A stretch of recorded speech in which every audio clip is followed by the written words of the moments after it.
Naalala ko po ang isang kaibigan ng pangalan ay Emma. Nung namatay ang kanyang bunsong anak, siya'y lubhang nagdalamhati, nanangis. Dinamdam niya ang pagkawala ng kanyang anak na iyon.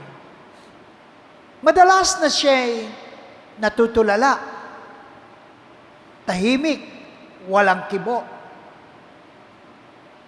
At tila baga sa katahimikan ng kanyang puso, tinatanong niya ang Diyos, Lord, bakit ito'y nangyari sa amin? Karanasan ito, mga kapatid, ng marami sa atin. Namatayan ng minamahal. Dinamdam din natin, nanangis, nalungkot, nangulila. At kung minsan, tinatanong din natin ang Diyos. Mga kapatid, sa ganito po natin maiintindihan ang pananangis at kalungkutan ng magkapatid na Marta at Maria sa pagkamatay ng kanilang kapatid na si Lazaro. Dinamdam po nila yun. Nasaktan po sila. Kaya nga po't nung dumating ang Panginoon sa kanilang bahay, nasabi ni Marta kay Jesus, Lord, if you had been here, my brother would not have died. Napakalaki ng pananalig at pananampalataya ni Marta.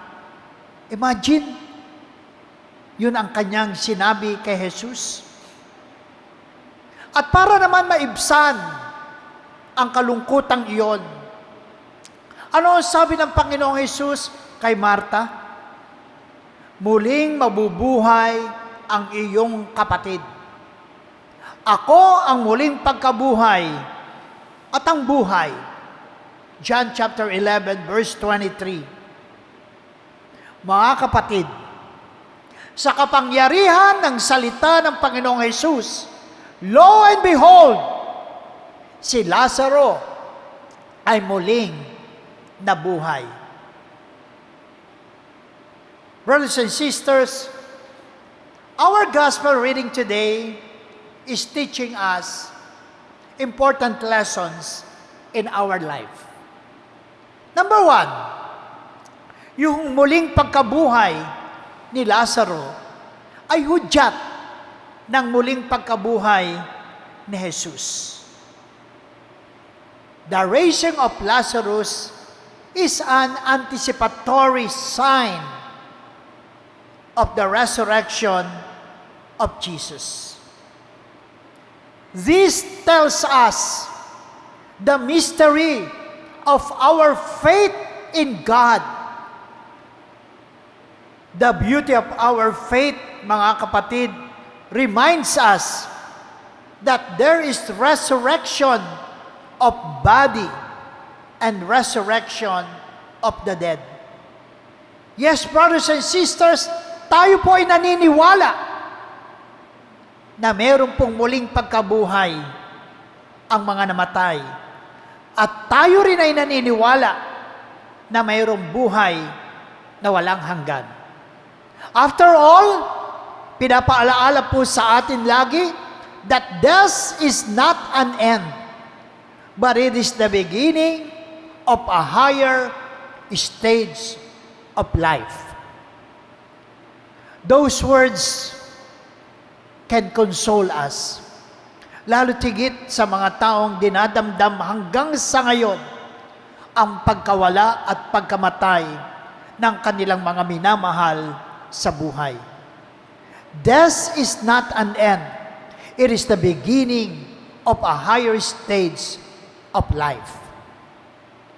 Kaya nga po, tayo mga Pinoy, kapag ka po may namamatay, ang ating pong salitang ginagamit ay suma sa kabilang buhay. Amen po ba yun? Na meron pong buhay doon sa kabila. Pangalawa, mga kapatid, pinapaalalahanan po tayo ngayon at tinuturuan ng kwentong ito ng muling pagkabuhay ni Lazaro that in order to attain eternal life, we have to believe in Jesus. We have to believe in Jesus. As He tells us, whoever believes and believes in me will never die. John chapter 11:25. Brothers and sisters, that is eternal life. Likewise, to attain eternal life, we must let ourselves be freed from the bondage of sin. Lahat tayo makasalanan. Lahat tayo may pagkukulang, lahat tayo may mga kahinaan. Kaya nga po, we need Jesus para tayo mapalaya sa pagkaalipin natin sa kasalanan. Kailangan natin ng kanyang biyaya. Siya lamang ang makapagpapalaya sa atin mula sa kasalanan. Si Jesus lamang ang makapagpapalaya sa atin mula sa kamatayan. Kaya nga po narinig natin ang sinabi ni Jesus sa Ebanghelyo, kalaganin niyo siya ng makalaya. John 11:44. Untie him and let him go.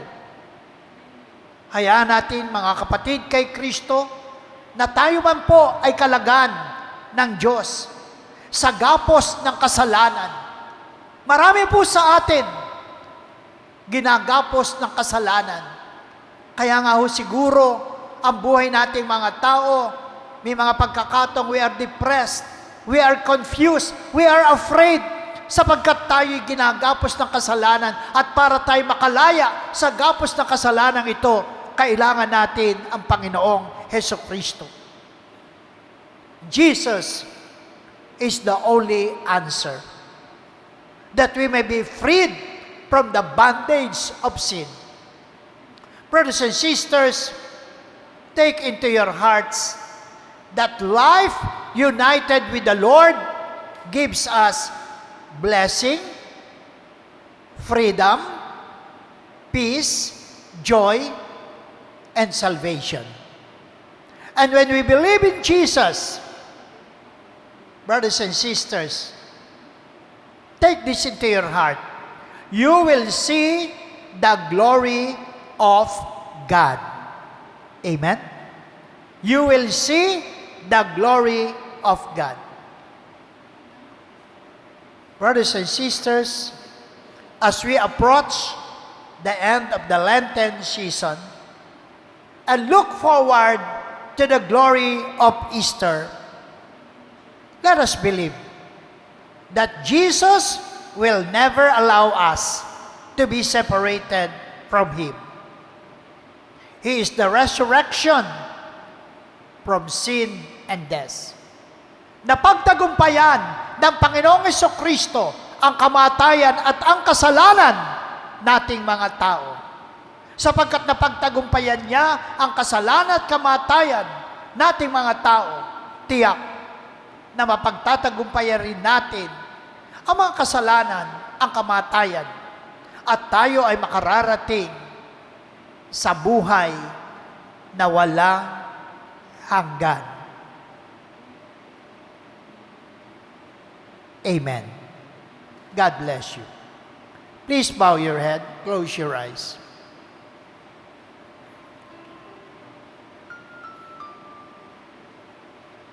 Yes, Lord.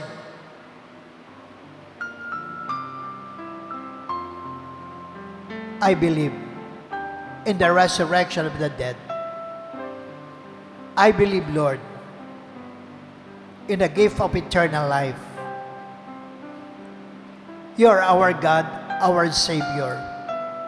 Lord, I humbly ask you to untie us from the bondage of sin. Palayain mo ako. Kalagan mo ako sa mga kasalanang nagpapahirap sa akin. Kalagan mo ako at palayain sa mga sakit na aking dinaramdam ngayon. Pagkalooban mo ako ng kapayapaan at buhay na walang hanggan, upang sa dulo ng paglalakbay sa daigdig na ito, ako ay makapasok sa pintuan ng kaligtasan. In Jesus' name, Amen. Amen. Amen. Amen.